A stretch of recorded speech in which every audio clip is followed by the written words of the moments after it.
Pak sedikit kan ini kan korban mungkin saja ini kepala keluarga. Ya. Banyak keluarga yang terdampak. Oke. Ini bagaimana dari Pemprov? Yang pertama bahwa korban ini bukan hanya pegawai, tetapi ada pedagang asongan kayak barusan punya anak tiga. Terus kemudian juga ada mungkin sopir, mungkin kernet. Maka keluarga-keluarga yang ditinggalkan karena peristiwa musibah ini kami menanggung biaya hidup untuk anak-anak. Kemudian juga kami sudah menyiapkan santunan untuk keluarganya. Tetapi juga saya meminta pada pengelola tambang untuk segera melakukan langkah-langkah penanganan sosial terhadap mereka yang jadi korban.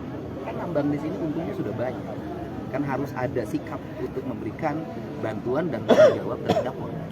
Kang, ada bagaimana prosedur penanganan atau seperti apa untuk? Kalau saya sih mengatakan, karena saya 3 tahun yang lalu sudah ke sini, tambang ini tidak memenuhi syarat sebagai pengelola tambang. Karena 3 tahun yang lalu saya sudah datang ke sini dan saya sudah menyatakan waktu itu tambang ini mohon ditutup. Karena masih berjalan Pak tetap. Saya kan waktu itu belum jadi apa-apa. Pak, terkait penambangannya tidak safety ya Pak? Terkait sungai yang tercemar ini gimana Pak? Ya begini, kan aspek pidananya nanti biar Polda yang mendalami.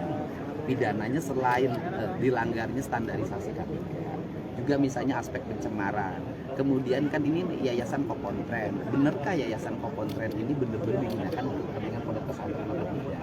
Atau hanya menggunakan baju Kokontren saja? Nah, biarkanlah itu penyidik yang melakukan pendalaman terhadap itu. Tugas saya hari ini adalah satu, bersama-sama tim Basarnas untuk melakukan pencarian korban sehingga bisa ditemukan lagi. Yang kedua, memberikan tanggungan terhadap keluarga yang ditinggalkan dari sisi aspek sosialnya. Kemudian yang ketiga, mendorong agar perizinannya tidak diulang lagi dan itu sudah dilakukan. Yang keempat, melakukan recovery lingkungan termasuk mencari pidana lingkungannya apabila terjadi.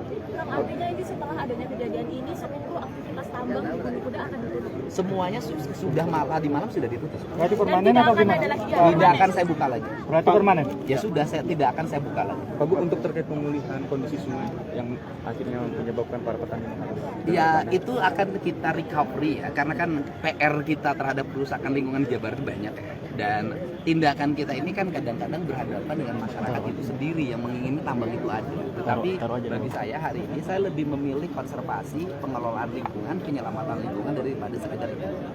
Pak, dampak kerusakan sudah berapa hektar di sini luasan penambangan di 3 yayasan? Ini kan yayasannya 30 hektar seluruhnya. 30 hektar.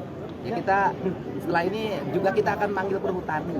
Ini kan perhutani ini banyak sekali areal hutan yang berubah menjadi areal tambang. Padahal kan perhutani ini adalah perusahaan pengelola hutan, bukan pengelolaan pengusaha tambang.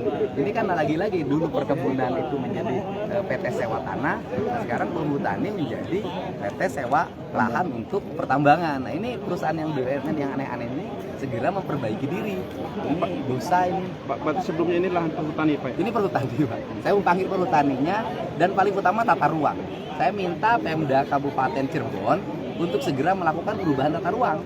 Dikembalikan kembali tata ruang ini menjadi kawasan hijau, bukan kawasan pertambangan. Kang, Jadi mulai hari ini ya Pak, ditutupnya Pak? Alam dan lingkungan. Ya. Apakah nantinya juga tidak hanya tempat ini yang akan ditindak, tapi juga tempat-tempat lain? Saya kan sudah sampaikan, sudah berapa ratus di Jawa Barat tambangnya yang saya tutup. Dan saya akan konsisten pada sikap itu, termasuk kebijakan saya misalnya, kebijakan pembangunan berbasis bambu. Itu kan sesungguhnya saya lagi mengamankan Jawa Barat dari eksploitasi sumber daya alam.